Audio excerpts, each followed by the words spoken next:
Hi everyone, my name is Michelle Esser. I am YSC Senior Program Manager for Research and Advocacy, and we are thrilled that you are joining us today for our Practical Matters session, Caring for You and Your Loved Ones Through Engagement. This program is being live streamed and is part of our three-part series called Take a Stand. These live streams are focused on legal issues pertinent to young women, young breast cancer survivors and co-survivors, and are supported by the judges and lawyers, Breast Cancer Alerts, and we thank them for their support. So welcome. Whether you are here in Pittsburgh at the YSC Symposium or at home watching us online, we are asking you to complete two surveys. The first is a pre-survey to let us know your knowledge before the program. If you're here in the room, that survey should be right in front of you. If you are at home, the survey link is in the post and will also be posted in the comments. At the end of the session, we'll ask you to do a second survey that measures your knowledge after the session. And if you complete both the pre and the post survey, you'll be entered into a drawing for a $25 gift card. It will not be done here on site. It will be done digitally so that our viewers at home can also be entered into that drawing. Throughout the presentation, if you have questions, please ask. If you're watching on the live stream, please put your question in the comments box.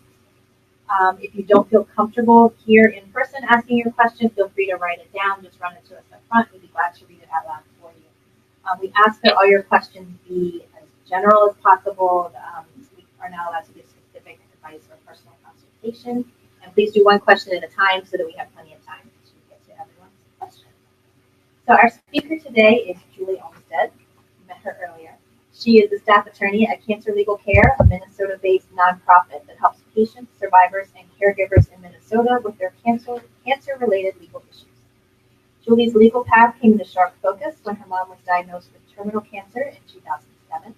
She witnessed the enormity of the diagnosis and its impact not only on her mom's health, but on all facets of her life. Since then, Julie has made it her practice to do meaningful work with clients in difficult situations and to make the law more authentic and accessible. I'm going to turn it over to Julie. Thank you very much. Thank you. Thanks, everyone. Thanks for ending your day with me on this particular topic, which is not always the most fun thing to talk about, but it is often on our minds. And so addressing it, kind of getting our fears out there, getting some decisions made, and then kind of moving forward, in my experience, has helped a lot of our clients just kind of feel better about it and get some peace of mind and kind of set everything down. So again, like Michelle said, if you have any questions, feel free to interrupt me during the presentation. I'm happy to take those as they come up.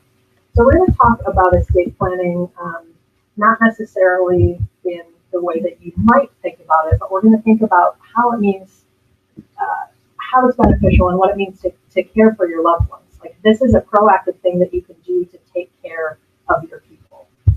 So it doesn't need to be as morbid as we often think that it is. I'm going to disclaim again that I am an attorney licensed in Minnesota, so I don't know Pennsylvania state law, and so I don't know your specific situation. The terms I'm going to use are Minnesota-based terms. They're probably very similar here or in your state, but if they're a little bit different, that's why. So I think the first thing when we think about estate planning is a lot of people say, like, I don't have an estate, right? Estate sounds like something very Downton Abbey, right? Like, it sounds like a mansion or $1 million or a massive art collection or billions of dollars in jewels. Like, it isn't. It's the $5 in your bank account. It's your car. It's your debt. It's your clothes. It's your furniture. It's kind of all of that stuff. So everybody has one, whether it is solvent or insolvent, whether you have money in it or you don't. We all have one. So kind of dispelling that myth. And we're going to talk about kind of the main three documents when we talk about estate planning. So a will or a trust. We'll talk in more detail about that in a second. We'll talk about healthcare directives. In some jurisdictions, it's called a living will, an advance directive, a medical directive, and then a power of attorney. Kind of what all of those do, what the different scenarios are where those may be important to you. We just take a 1 minute. Yes. So, guys, we just need a 1 minute break just to adjust some tech issues. If you haven't yet taken your survey, please take it now.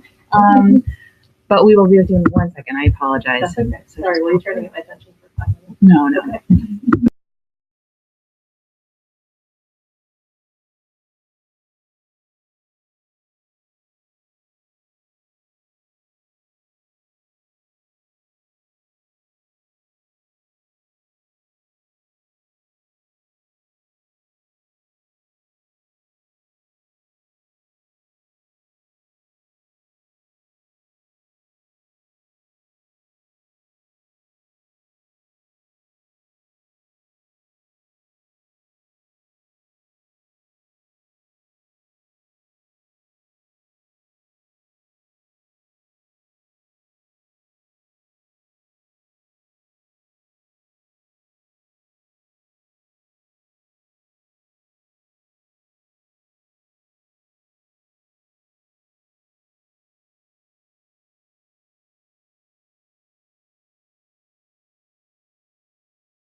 Like if you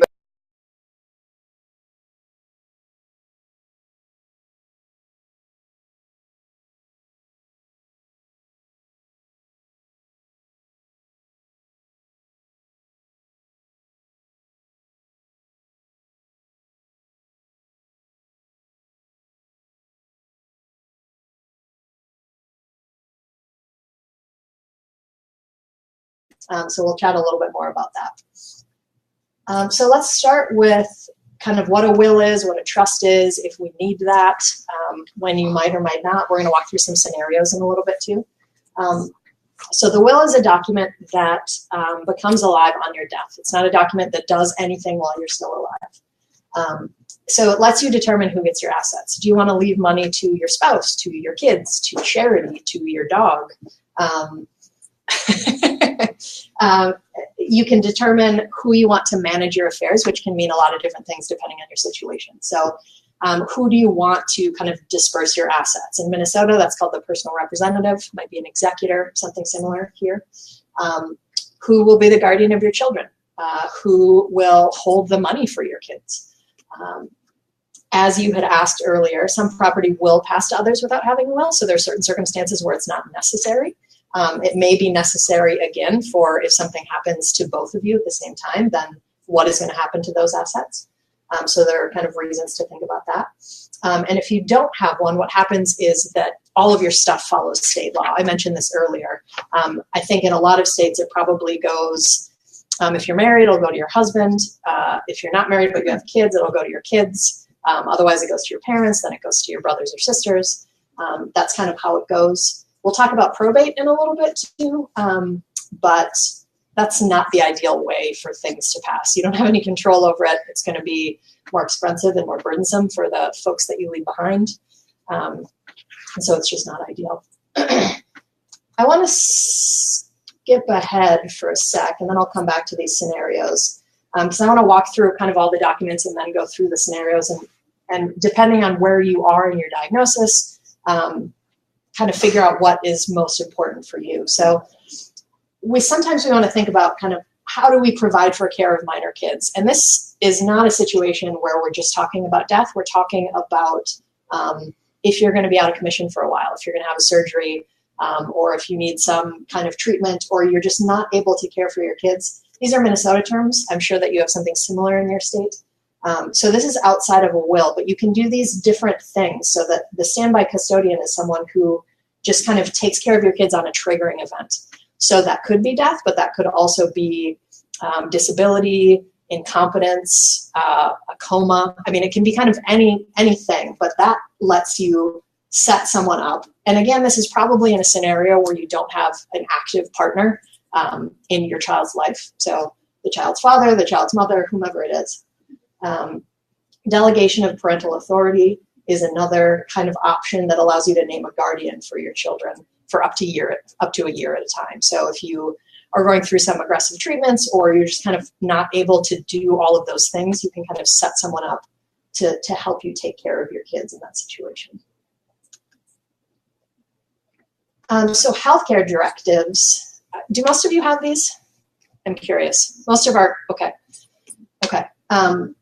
Most of our clients do, and I think that's because at least in my part of the country, there is a massive charge for healthcare providers helping with this. I don't know if that's happening out here, but so healthcare directives, you can get them online. You can do that with wills, and we could talk about the pros and cons of that too, but a lot of medical providers are providing this, like they have their own template for it. There are a million different opportunities to do it online.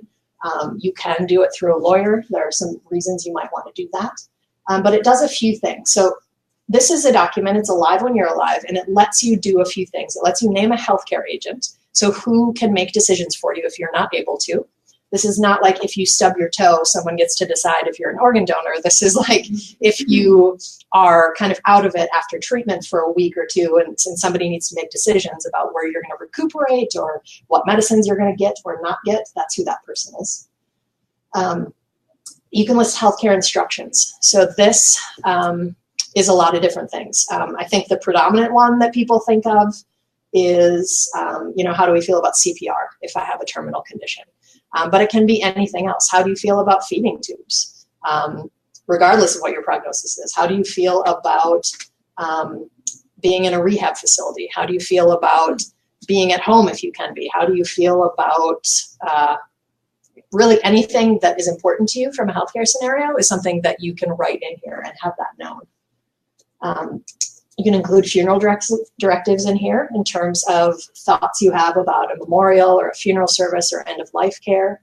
And again, I want to reiterate that these are conversations we have with everyone, not with this community. This is something that everyone over 18 would benefit from doing because we don't know what and when is going to happen to us. So there are reasons to have this all, just in case. And I want to just include kind of an anecdote. So my mom died about 10 years ago, and I had just graduated from law school like 6 months before. And so she asked me about all sorts of estate planning questions. She had questions about wills and healthcare directives, and she named me as her healthcare agent, and what do we do about X, Y, and Z? And she wrote everything out so clearly in her healthcare directive that I had to make no decisions about what to do at her end of life. And I can't possibly explain to you what a gift that was for me. I have no reservations about how that went. I have no questions about if we honored her wishes. I feel completely at peace with everything that we did, and I feel immensely grateful that she did that. I'm not even sure she knew that that's what she was doing, but that is the way that we can use estate planning to take care of people when we're no longer here to take care of people, whether that's in 5 months or 50 years. So kind of looking at it from that perspective, I know that, I just want to skip on this for a second, just say that I know from working in this community that in addition to some of the reasons I mentioned earlier about why we don't do estate planning, right? Because it's uncomfortable and it's scary and we're not old yet and all of these other kind of reasons we have. I think the predominant reason that I've encountered with our clients in the cancer community is this sort of unspoken superstition that if we do it, it means we're giving up. Like, it means we think it could happen. It means that we're like admitting that that is a possibility for us. And that's not how it works. I've worked with a lot of patients and clients, and what happens is that they feel better about having gotten it done, and they feel better about having it in place and having these conversations and knowing what's going on. So I absolutely understand that kind of superstition or that belief, but that's not what it means. What it means is you're just being responsible and kind of taking care of everything that you can take care of. I want to walk through just what a power of attorney document is. Again, this might be different in Pennsylvania or your state, but this is another document that's alive when you're alive. It grants financial decision-making powers to another person. So if you are in treatment and you don't want to worry about paying your mortgage and you don't want to worry about all these other things and paying your bills and keeping up with all of that stuff, you can name someone to be your attorney in fact, and that person can make those decisions for you. One caveat, in Minnesota, our kind of short form power of attorney is valid immediately and on incapacity. And it's a super powerful document. Like, that person can liquidate your account and move to Aruba if they want to. You can sue them, but I mean, honestly, your money's in Aruba, so what are you going to do? So just kind of watch the powers of that. I normally recommend that for people who are married and otherwise have mostly joint accounts, or if you want it to be your parent or a brother, somebody that you really trust implicitly. Otherwise, that's a power that can be kind of lofty. But when we're talking about being single, that can be tricky, right? Because there isn't anyone joint on your account. There isn't anyone who can access your checking and pay those bills, and that part can get tricky. So let's go back to our scenarios a little bit and just kind of walk through what these folks can do, what might be pressing to them given their kind of situation, and figure out what documents and what approaches are best. So in my attempt to make this remotely entertaining for you, I've chosen superstar female names. Okay, so Lord has just been diagnosed. She's single and she has no kids, right? Does she care about estate planning? Like, is this important to her? What about it might be important? So she's just been diagnosed, so she's probably scared and she doesn't know what's going to happen. If she's fine with all of her millions in royalties and everything going to her parents, then she might not need a will. That's how it's going to go. She might really want a healthcare directive. That's going to be able to kind of inform the conversation with her family and her friends about this is what I want to happen. And not this is what I want to happen in regard to this diagnosis, but this is what I want to happen, period. Like if I get my leg broken by a bus, like this is how I feel about different things. It's not just cancer-based, it's life-based. She isn't worried about kind of leaving things to kids or protecting any minor children. So she's mostly just concerned about someone being able to kind of access her accounts, kind of take stock of her accounts. And that's kind of what she's focused on. So Beyonce is post-treatment. She's married and she's got 3 young kids, as we all know. So what is she concerned about? She's still a little bit scared because, you know, she's been through diagnosis and the treatment. She's got 3 young kids, so she's really concerned about kind of what happens there. Her husband is very involved and active in their lives, though. So if something happens to her, then they are going to be taken care of by him.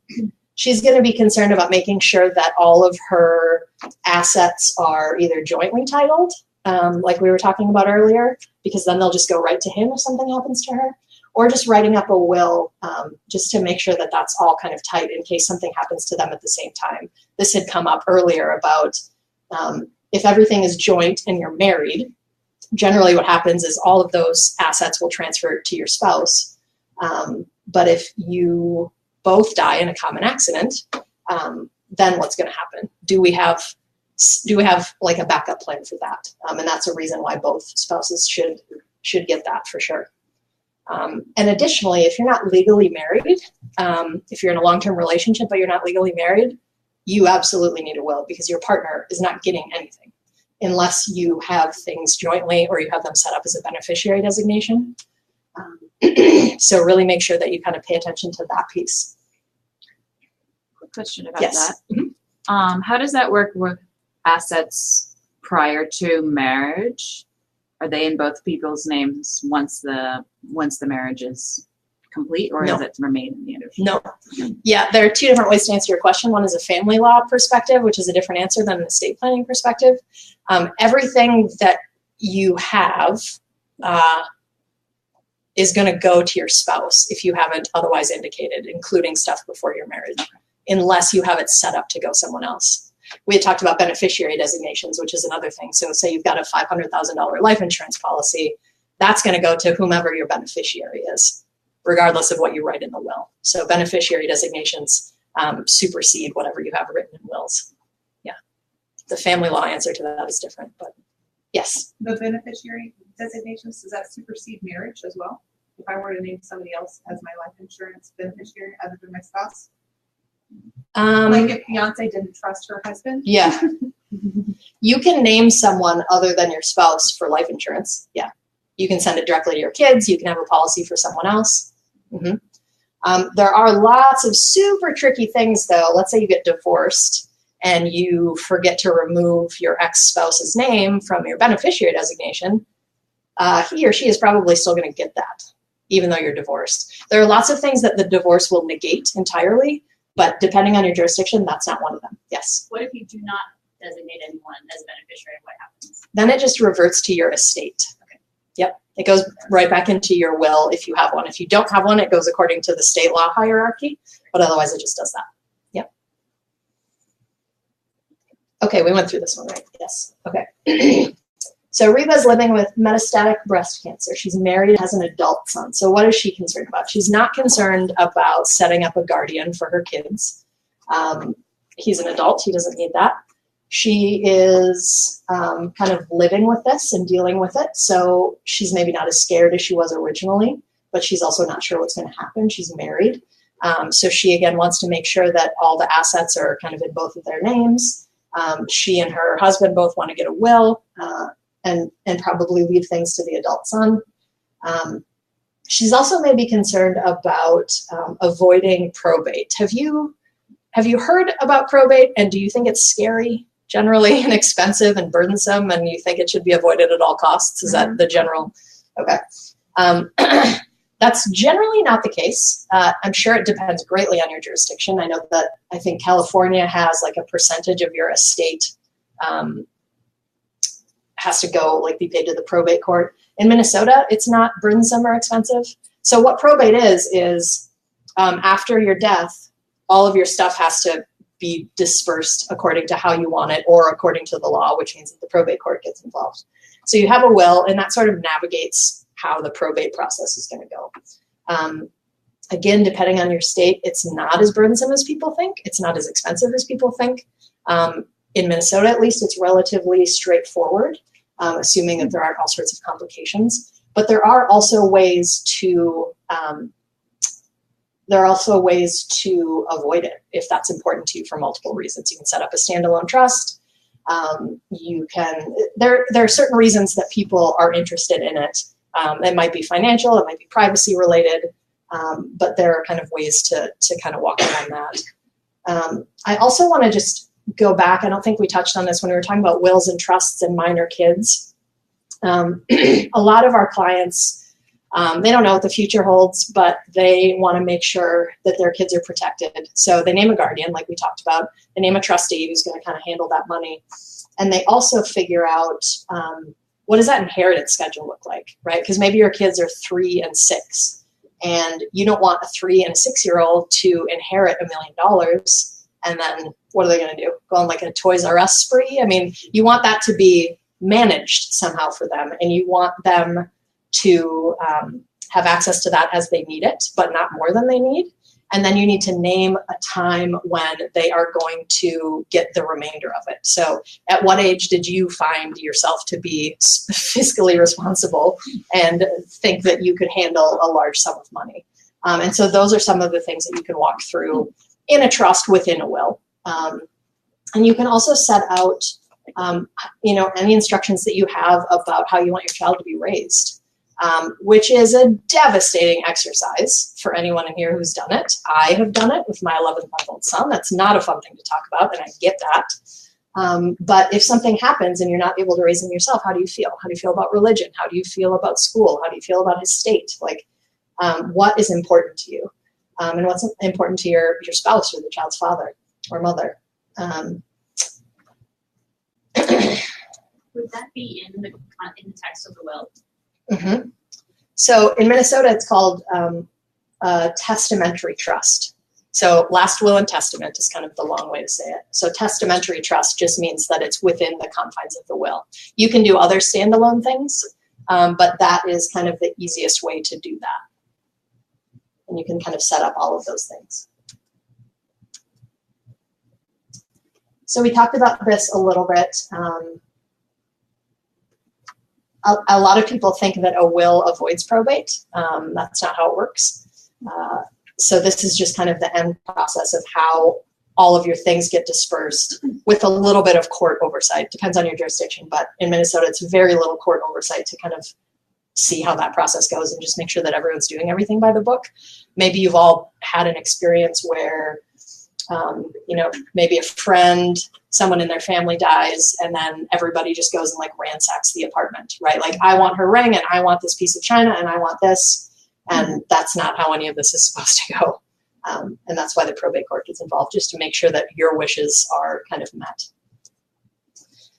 So I think in terms of thinking about estate planning for us, it's understanding our fears about it and really kind of giving voice to them and trying to put this down on paper so it's no longer banging around in your head. A lot of clients we work with also say like, oh, that wasn't as bad as I thought, or that wasn't as hard as I thought, or I feel better knowing the answers to these things. It lets you set your intentions, like what is important to you? What is important to you while you're living? What is important to you in your life? What is important to you about your kids, or how to spend your money, or what to do with your assets? We just see so many clients who say that it just gives them peace of mind because we know that you're thinking about it. So if you're thinking about it, let's do something about it and then move forward, right? And then, like I mentioned that story about my mom, it just ensures that the people you leave behind are left unburdened. Like, it's just this incredible gift to say, you know what, I'm just going to handle all this so that moving forward, this kind of is what it is. I am certain that it does not make you any more likely to die sooner than later. It's just a thing that we should all do in an effort to kind of get our affairs in order. It's just kind of an uncomfortable part of it. But once you've done it, I think you'll find that you feel better. And that's kind of the hope. We can talk a little bit about, there are all sorts of online options for you to do this. I had someone ask me earlier, like, I just have this all written out on a piece of paper. Like, is that legal? So if you have any questions about kind of those processes, we can kind of talk about that. But that's all I have as far as the presentation. And again, I want to connect you to this organization to see if there are organizations like Cancer Legal Care in your state that you might be able to connect with and get some help with here. Any questions? Yeah. When would you need to set up a trust, or what are the advantages of setting up a trust versus using a will in your estate? Yeah, so in Minnesota, there are a few different reasons. This might be semi-universal, but for us, it's if you want privacy. So a will is technically a public document. That doesn't mean that it's like published in the paper or on the front page of the internet. It just means that if somebody wanted to find it, they could. So some people have personal reasons for wanting to kind of keep that private. A second reason is for estate tax purposes. So depending on your level of assets, in Minnesota, it's 2 million single, 4 million married. Federally, I think it's still right around 5 million. So if you have assets above that, anything above that is going to be taxed. So some people set up trusts in an effort to kind of move their money around so that they don't have to pay heavy estate taxes. They kind of move the stuff out of their estate so that they don't have to pay taxes on it. And it does, depending on how you set it up, it can avoid probate. Some people just want to do that. They don't know why, or they do know why, and that's just really important to them. And they just kind of want everything to go outside of that system. So those are kind of the big three reasons that you might do it. Most of the clients who come in to us and say, we want this, don't need it. There's a lot of misinformation about it, but it's certainly right for certain people in certain circumstances. Yeah. How much does estate planning typically cost? And what if you can't afford it? Good question. I can tell you that so I do some private practice outside of our nonprofit. And if I were going to do, I think it's pretty standard in Minneapolis for this to be the rate. If you're going to do 2 complex wills, which means, let's say there's minor kids, 2 complex wills, 2 healthcare directives, 2 powers of attorney for a married couple, that's probably around $1,500 to $2,000. If there's an organization like ours where you are, we do it for free, assuming you hit our financial, kind of our income guidelines. Someone was talking about this earlier in a different session, right? That there was an organization, I can't remember what came up, but someone I think was mentioning an organization that does this kind of work. So I think looking on this site would help with that. There's also, I don't really like to pitch this, but there are a lot of online options. And I say that I don't like to pitch it because estate planning is one of those things where if you know enough about your situation, then you'll know whether an online document is going to work for you. But most of us who are doing online estate planning don't know the other options, don't understand the ramifications of all of it. So that can be a tricky thing. But there are websites where you can go. I think there are like will kits that you can get at Office Max or online. I mean, there's a lot of different options. If you are kind of motivated enough to do that on your own, you can look up the law in your state and figure it out. I mean, in Minnesota, it's got to be written, it's got to be signed by me, and then it's got to, me being the person whose will it is, and then it's got to be witnessed by 2 people. If that's all it is in your state and you feel comfortable writing stuff up, like that's better than the alternative. That's better than not having anything. And so as much as I would like people to kind of go to a lawyer and get this done, I recognize that cost is an issue. I recognize that there are just a lot of barriers to that. So I would rather have someone, make an effort to get their wishes known, even if it's not in perfect form, assuming that you have a pretty simple situation. I wouldn't advise that if you have a minor kid. I wouldn't advise that if you have a whole lot of assets. I think you can get yourself into a lot of trouble that way. But there are some lawyers who will review documents that you have DIY'd So maybe you do that, and then you find someone who will do that, and instead of paying them $1,500, you pay them $200 to review it. That might be an option too. How do you find a lawyer that fits your needs? Good question. I imagine everyone has some kind of state bar kind of lawyer lookup. I know in Minnesota, attached to our state bar, we have mnfindalawyer.com. So there are probably similar ones to that. The language that you're looking for is like a estate planning lawyer, something similar to that. And then in terms of who you choose, it's really going to depend on what's important to you. You know, is it important to you that they, like we do house calls, we do hospital visits, we're free or very inexpensive. Like, what are the things that you're looking for? I would urge you to work with someone who listens to you, like really listens to you, understands what your needs are, can give you options, and can explain things in a way that you understand. Like, the terminology in estate planning is ludicrous. Like, the terminology in all of law is pretty ridiculous, but in estate planning, it's particularly complex unnecessarily. So make sure that when someone says this is a trust and this is why we're doing it, that you understand what that means. I can't tell you how many clients have come to me after they've gotten their estate plan done years ago and said, yeah, we did all this, but like, I don't know what any of it does. I don't understand it. So make sure that they're talking to you in a language that you understand. Is there? Yeah. You would mention some online resources, and I wanted to add, I think I noticed it as a citation in one of the slides earlier today. The Conversation Project is a good one for giving you some tips, just get the ball rolling and find a way to talk about this with your loved ones. Right. It can be a downer to bring up at the dinner table, but that doesn't mean it's not important Yes, to discuss. that's exactly right. Thank you for bringing that up. They even have card games, like sort of like Cards Against Humanity, but like not nearly as fun. Yeah. So yeah, they have games like that where you can kind of walk through some of those things. And I don't, I have a lot of clients say, like, how do I talk to my family? Like, what am I supposed to do here? And it depends on your family dynamics, of course, but my advice is just do it. If it makes them more comfortable for this to be hypothetical, fine. I mean, it is hypothetical because you're alive, right? So we are kind of already talking about the future that hasn't happened yet. But, we all know that we should be thinking about it and probably doing something about it. So it's probably not a new thing that you're bringing up to folks. And it's going to kind of help you be on the same page and kind of have some peace of mind and move forward. It's tough. I mean, there's no way around that, but it can also be empowering. That's what we're kind of hoping to preach here. Yeah. Just out of curiosity, on the terminology, you file a will. Is that really something that we have to do with the courthouse to get downtown? No. In Minnesota, you can file a will with the probate court.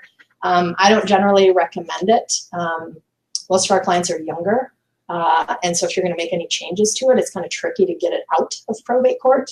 The only time I've ever filed a will is when I had like an 85-year-old client who had a terminal illness, and this was it, and this was going to be his will, and he didn't want to change it. Nothing was going to change. So we filed it just so that it's on file there. In Minnesota, you need the original will to go to the probate court, like not a copy, but the actual original. A lot of people have trouble finding that. So that might be a reason that you want to file it. But otherwise, I say keep it in like a fire-safe box in your house with all your other papers. Yeah, the advice I've always heard is do not put it in your safety deposit box because it's like really, really hard to get into.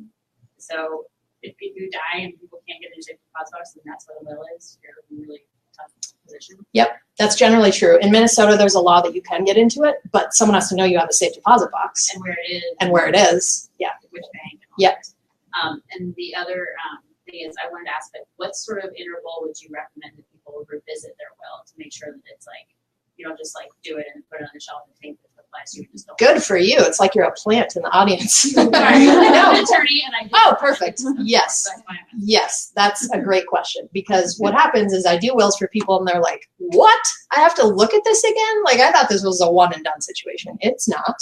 I mean, it can be, and it is for a lot of people, but it should be a living, breathing set of documents. And as your life changes, so should your estate planning documents. So that could mean a few different things. I typically say on any major life change or every 3 to 5 years. So you get married, you get divorced, you buy a house, you move to a different state, you have a kid, you have another kid.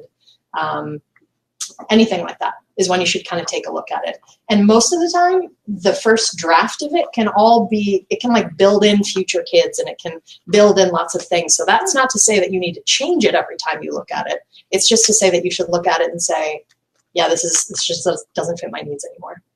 Especially healthcare directives around diagnoses. Like, your thoughts about things, you're going to have far more feelings about certain medical procedures after you've been through the ringer than you were before you got diagnosed. So making sure that is in line with kind of where you are currently is really important.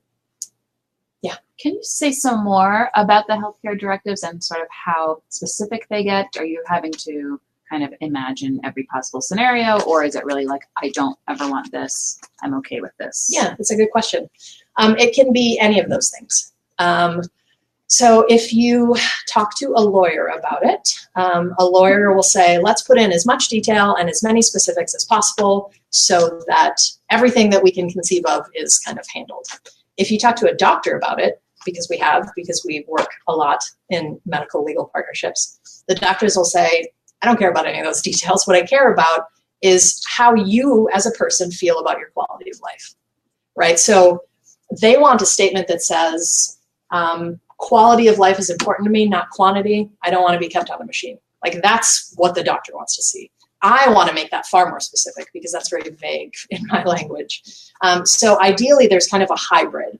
There's a portion where you, in your own voice, write how you feel about life generally. How do you feel about end of life? How do you feel about being in a vegetative state? How do you feel about being again, this is all when you're unable to make your own health decisions. So this is only in pretty dire situations, whether that's temporary or permanent. But so ideally, it's kind of a hybrid of this is who I am and how I feel about life and spirituality, and this is my faith, and this is what I believe in, and also kind of this is how I feel about pain control. And like, let's give it a numeric value so that when the doctor looks at that, or when your spouse looks at that, they say like, okay, she definitely wants like all the meds, or she doesn't want any meds, or she wants to be lucid. She doesn't really care about pain.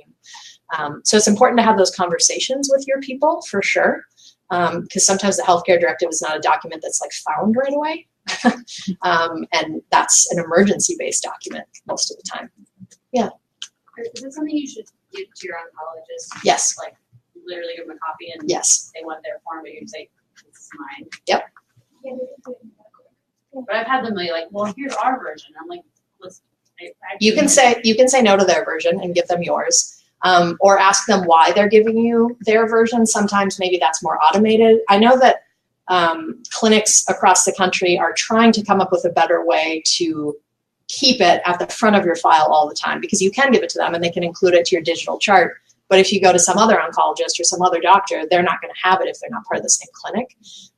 There are apps that allow you to keep the document on your phone. So I would make sure that each of your providers has a paper copy that they scan in or keep in your file or whatever. I would also consider, putting it on an app or otherwise keeping it with you. If you're going through a really tough time, keep it on your fridge. Mm-hmm. Yep. Yeah. For those of us that have frozen embryos or frozen eggs, do you suggest including that as part of your will, or is there a separate Absolutely. document? Absolutely. That's a really good question. Yeah. That should be in there. Specifically what you want to happen to that. What do you want to happen to your children? Mm-hmm. That you haven't had yet. Yeah. Don't think of it any differently than that. That's probably how you feel about it. So, yep, include it in there. Mm-hmm. Did you have a question? I was just gonna say there's form size wishes that my doctor's office Yeah. said it was valid in like 40 states. Yes. And that kind of walks you through a mix of like narrative questions and some specific ones. Yep. Like two questions and a nice blend. Yes. That is a really good example of something you can get online. I think you pay $5 for it, or you can just maybe download it. I'm not sure. Check to make sure it's valid in your state. I think it needs to be notarized or signed by 2 witnesses. Yeah, depending on the state. Yep, but it's a really cool opportunity for you to just kind of walk through some of that stuff yourself. Yeah. Hey, do you have a question? I actually have 2. Okay. The first one is, So you have a living will or advanced directive, whatever the terminology is in the state you're in, and you've given a power of attorney to somebody. Yeah. Can that person who has the power of attorney overturn and change what you had written or done in your advanced directive? If you say DNR, can they take over that control of your care and put you on life support? I don't think that the power of attorney can override your healthcare directive. No. So they can't, even though they want to. I am fairly certain that that is accurate. Okay. You should check. Okay. You should check, but I'm fairly certain that they can't. We had a situation where my mother was incapacitated, couldn't speak or take care of herself at all. Was in a nursing home. She had a copy of an advanced directive. Yeah. My brother had power of attorney, and they gave him the opportunity to change what was in that. Hmm. Not the document itself, but the instructions to the doctor at that facility, Okay. which were basically the same questions that were already answered. It's going to depend too, because in Minnesota, there are two separate documents. There's a healthcare directive and there's a power of attorney. In a lot of states, there's something called a durable healthcare power of attorney, right? So there's a lot of confusion around these terms. Right. In Minnesota, the power of attorney form is only usable over your financial affairs. So that shouldn't be able to happen in my state. Whether that's different in yours or not, I don't know. So it's going to depend. The other issue is there is sometimes some, just some tricks with, you might have a healthcare directive, but a lot of times the doctors we talk to just talk to whoever's in the room. And so that can be a reason that you really want to have. I mean, you guys are pretty intimate with your oncologists, I'm sure, at this point, and the nurses involved and the people that you're seeing. So having conversations with them about why you've done this and why you feel this way, and making them kind of on your same side too. Yeah. The other thing I think is tell everyone in your family, anyone who would try to make decisions, that you have designated this and that these are your decisions, and then this is who has the power of attorney. So that way, when the doctor just turns to the person, turns to someone they assume to make the decision, everyone else in the room knows, like, actually, they don't have any authority. Like, no offense, but like, you can't decide that. It's actually written down somewhere. So, like, making sure that everybody knows what's going on is really helpful. Yes. That's assuming no terrible family dynamics. That is wonderful advice for almost everybody. But if you have a mother who is incredibly religious and that is not what you believe, then making a point in your healthcare directive to talk about why she is not the person, and talking to your doctor and saying, like, she is not the person to make these decisions for me, is important. But generally, yes, do this stuff and then shout it from the rooftops. Share these documents with your friends and family, keep them posted, keep them with you. Yeah. I will say from my experience, the sooner that you do it before you run into these situations, because even if you don't have family conflict now, nothing will bring out family conflict like these situations. So yes, if you can get it done and name those people ahead of time, so then they're not fighting when you're either incapacitated or sick. And that's a terrible thing to happen, but I hear that it's quite common. It is. It absolutely is. Yep. That's great advice. Do you set up like a backup person for some of these documents, like the healthcare directive? Like, say, heaven forbid, somebody I put my father in and my father passes away, and now who fills that slot if I don't get a chance to change that document? I always put a secondary, sometimes even a tertiary. Yeah. So in case something happens, or in case most likely you draft it and then you don't change it for 15 years and somebody has died, then yes, you always put a third person on there. I mean, you can do it down to 12 people if you want. Like, yeah. Oh, they die. They die. Yeah. They die. Yeah. Like maybe you go on a family reunion and it's awesome until it isn't, and then you got to figure out what to do. I don't know. I'm sure it's happened. Then, your funeral arrangements. I got a little confused. Does that go under your end of life or does that go under the will? It can go in either. I prefer to draft it into healthcare directives, so your advanced directive or your medical directive, just because people find that document and use that document while you're alive. Oftentimes wills are not found until after those funeral directives don't matter anymore because all the decisions have already been made. Okay, that's a good idea. Yeah. Fun with that one. So your healthcare directive is a document that's alive when you're alive, except the funeral directives. They kind of carry on and give the people that power to make those decisions. She just said PS.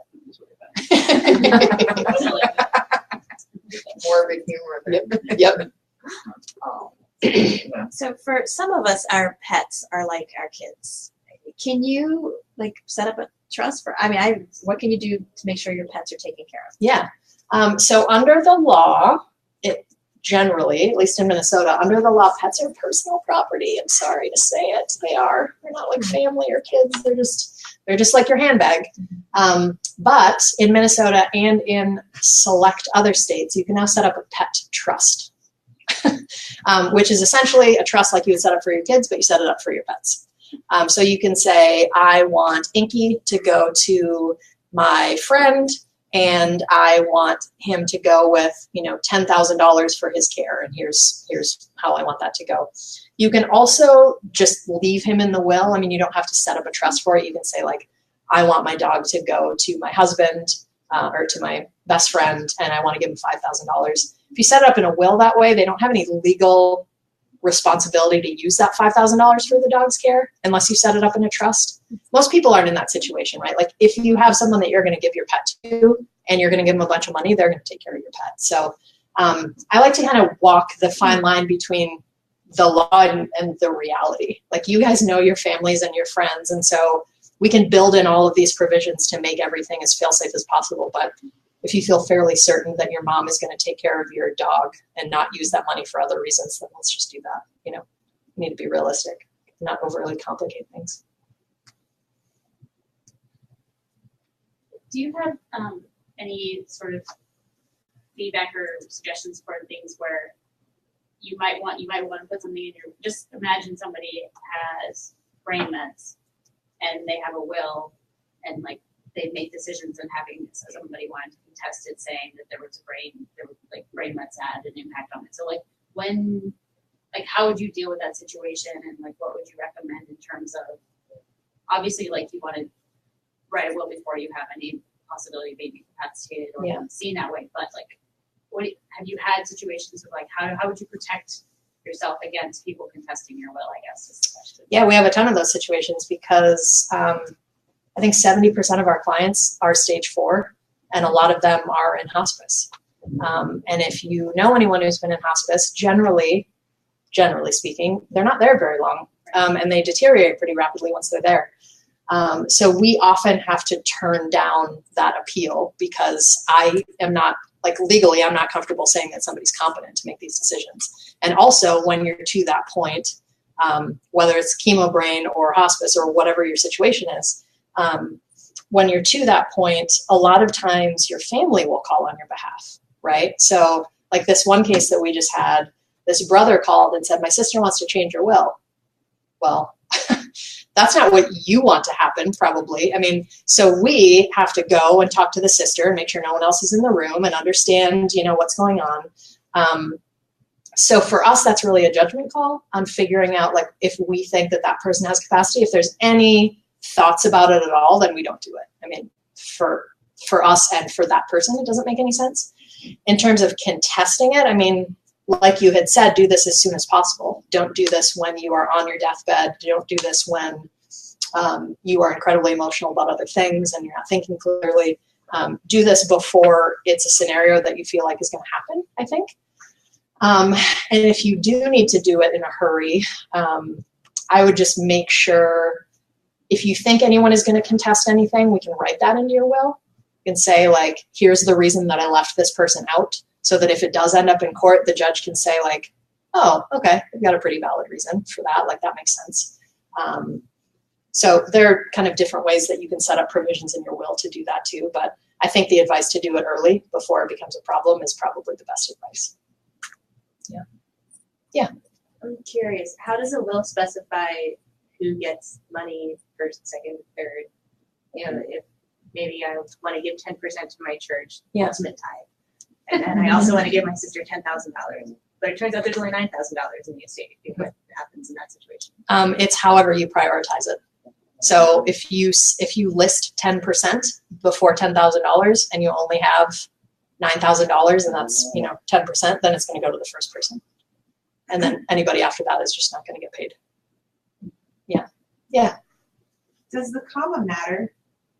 So that means yes. I love an Oxford comma. Ultimate comma question. Yeah. So if you have 3 people that you're sharing it, is it Joe, comma, Randy, comma, and Nancy? Is that different than Joe, comma, Randy, and Nancy, period?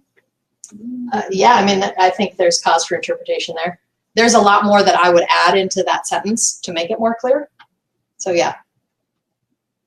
Yep. I would say, I mean, I think you could use language like in equal shares to these people. Yep. But yeah, there would certainly be cause for argument with that construction. Which is dumb, isn't it? Shouldn't this be easier? Commas matter. I know, commas matter. Commas matter. You're not wrong.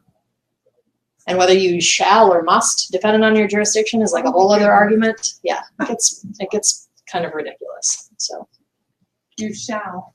Yeah. Obey your parents. Yeah. Sounds like board game night with my friends. They do something. Right. Must do this. So I have a question on life insurance, which Yeah. can be hard for cancer survivors to get, but if you want it so that it becomes part of your estate, are there any rules or suggestions on cancer survivors being able to get life insurance? Is it possible? Or It is possible. if you didn't have it before. Yeah, it's probably going to be a whole lot more expensive.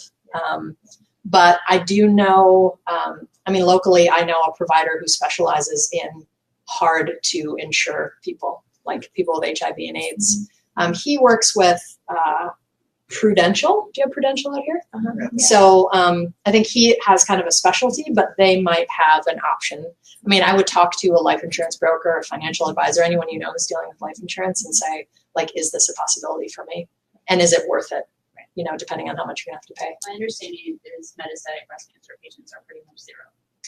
Zero chance of getting it? As on an individual market, you can get it through your employer. Yeah. But not on the individual market. That makes sense. I was diagnosed a year and a half ago, and last June we went around because I had to stop employment. Yeah. And we were able to purchase it. I believe there's something in there. I have to live. Yeah. 2 years after it, Mm-hmm. but I still have, which still falls in my 32 months I'm allowed to live as per diagnosis.